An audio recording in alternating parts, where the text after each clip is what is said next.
Now we are on to speaking test 3 of IELTS student book 9. So this is part 1. Here the examiner asked the candidate about him or himself and his or her home, work or studies and other familiar topics. So how you are going to answer this? We have already seen this in test 1, test 2, but we'll try to recall that you can say that I am so and so, my name, or say my name is so and so, and I live in this. Some area say I live in Agra, I hail from Delhi, I'm doing engineering, I'm doing MBBS, I'm doing BSc or third year, second year. This way you can say. And if you're working somewhere, then you can say I am a software analyst at an MNC, or you can say that I am an agriculture scientist at some PUSA. And about your family, you can tell that I am the youngest of 3 kids, and my father is a businessman, my mother is a housemaker, or my father is in army, my mother is in central school. This way you can answer.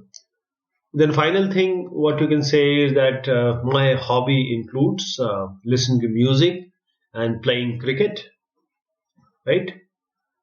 Now coming to uh, some example of part one, how and what questions may be posed to you. These questions may be different in different tests.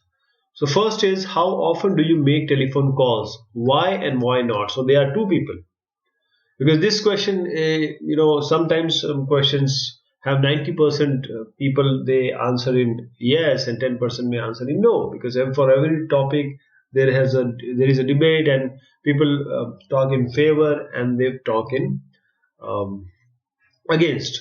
But now in this case, how often do you make telephone calls? There are 50-50% partition of those people who does this. So how often do you make telephone calls?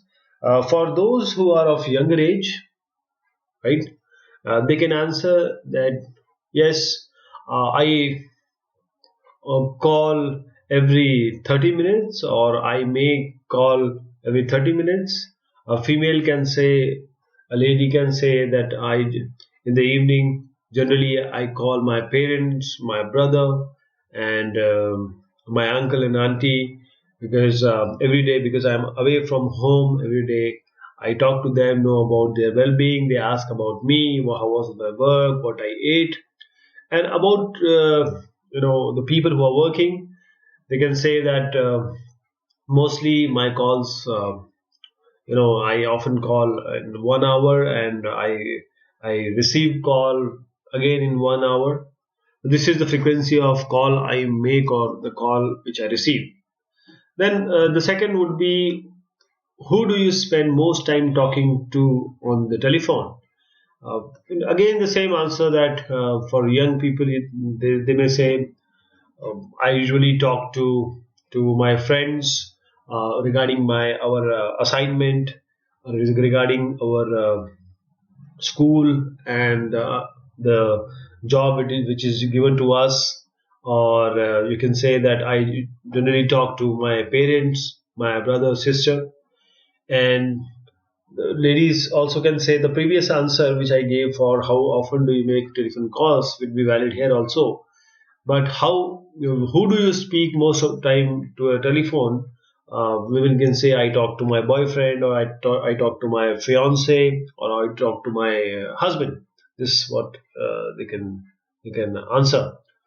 And old men or women, they can answer that we usually talk to our kids, or our son. He is doing engineering at Warangal or Trichy University. My little girl, she is in boarding school, so we generally talk to. I generally spend more time in talking to them.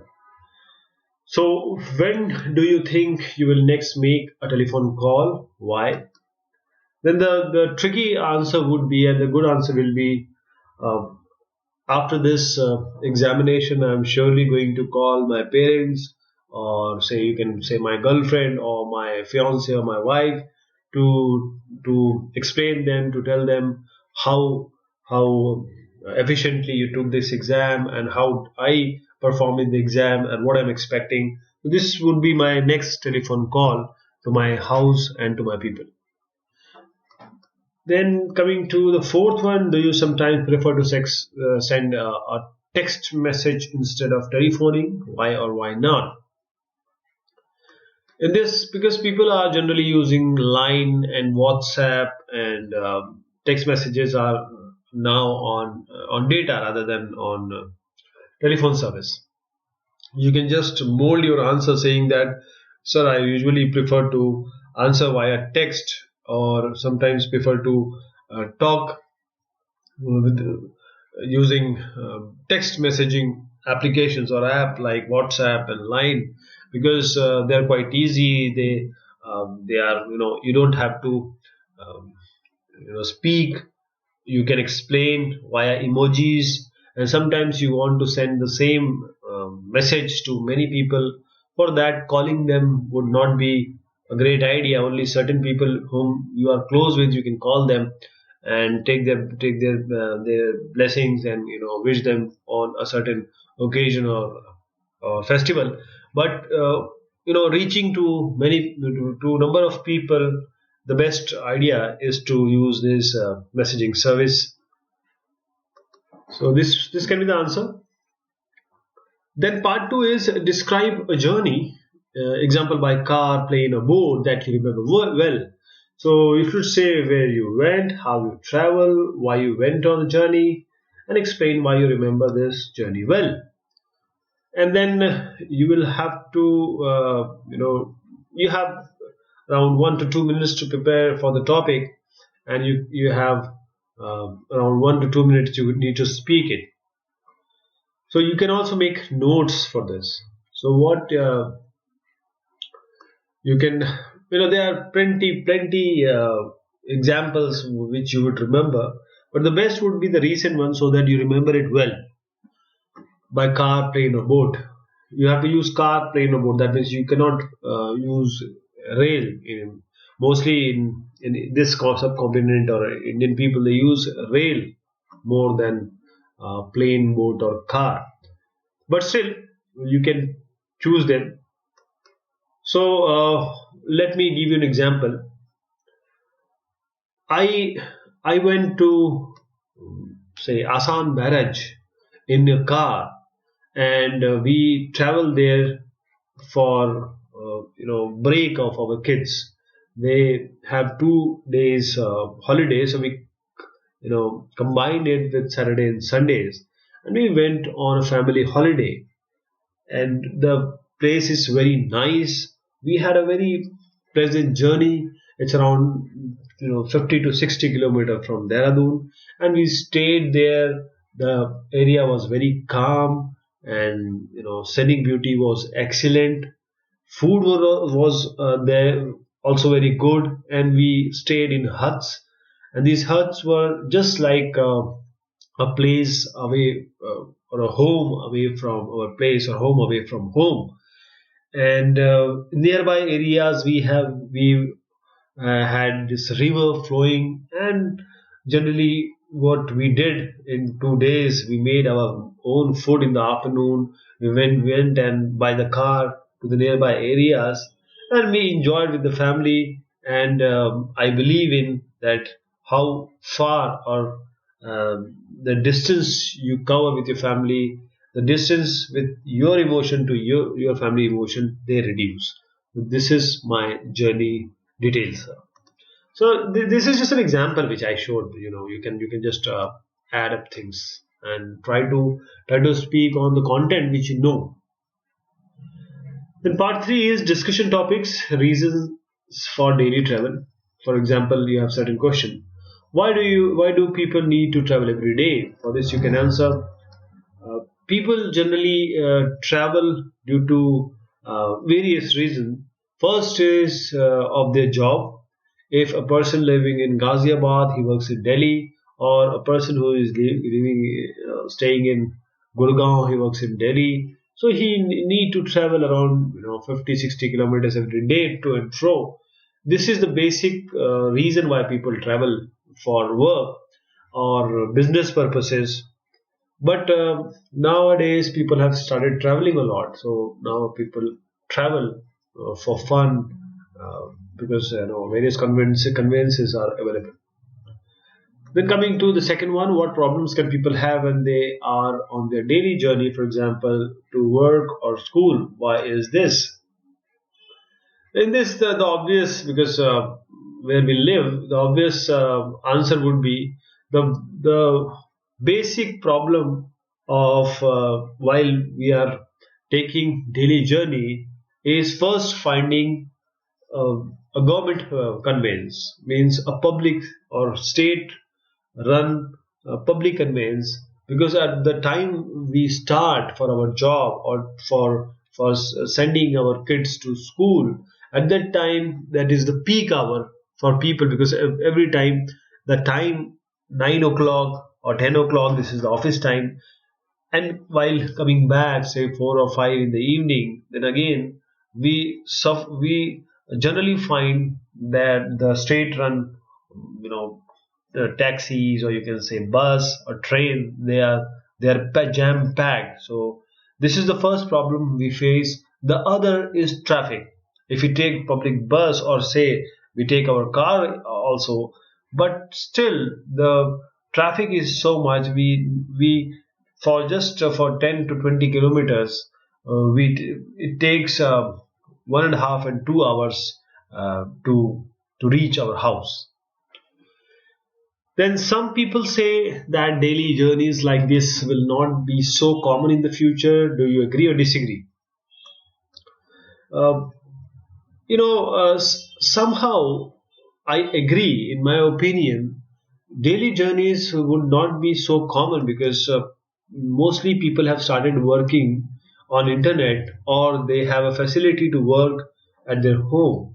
But these are only for working people, because now for school going children, and for college going kids, and for people who want to go for a marriage, or any for attending any function, that will be there, but daily journeys won't be reduced, just because maybe you have some work that you are able to complete in your house, and you're connected to other people via team viewer, say some software or webex. So this will reduce the daily journeys immensely.